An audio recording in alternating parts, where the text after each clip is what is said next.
I remember நம்ம last day shoot அன்னைக்கு நம்ம என்ன எடுத்தோம்னு என்னால சொல்ல முடியாது. ஆனா இதை எடுக்கும்போது சொன்னாரு, பாத்தியாடா எவ்வளவு பண்ண வேண்டியதா இருந்துச்சு இங்க வர அப்படின்ட்டு. அவர் சொன்னாரா? எனக்கு ஞாபகம் இருக்கு. ரைட்.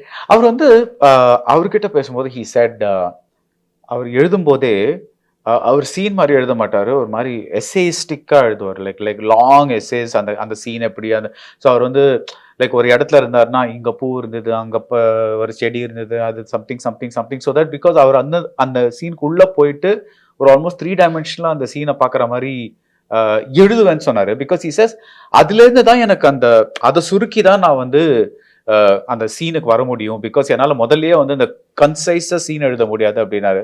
பட் அவர் வந்து உங்ககிட்ட சீன் சொல்லும் போது does it tell you like just அந்த சீனுக்கு என்ன தேவையோ அதை சொல்லுவாரா, இல்ல அதை சுத்தி என்ன இருக்கோ அதுவும் சொல்லுவாரா? சுத்தி என்ன இருக்குன்னு சொல்லுவாரு. Like for example give me an example, no, like let's say there is ஒரு love song or something like that. Okay, ஒரு ஃபார் எக்ஸாம்பிள் நான் எங்கேயோ போறேன். ஓகே, யாருக்கும் தெரியாம நான் அந்த இடத்துல இருக்கணும். நான் ஒரு ஆக்டிங் பண்ணிடுவேன்.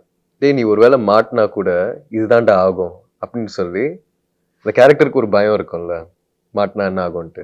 அதையும் சொல்லிடுவாரு உங்கள்கிட்ட, மாட்டினா இதுதான் ஆக போகுதுன்ட்டு. இப்போ ஆட்டோமேட்டிக்கா உங்க இது மாறும்.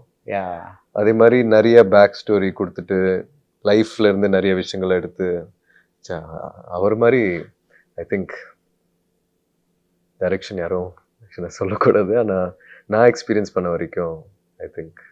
தங்க நகையை விற்று உடனடி பணம் பெற மேக்ஸ் கோல்ட். கால் 04445454545.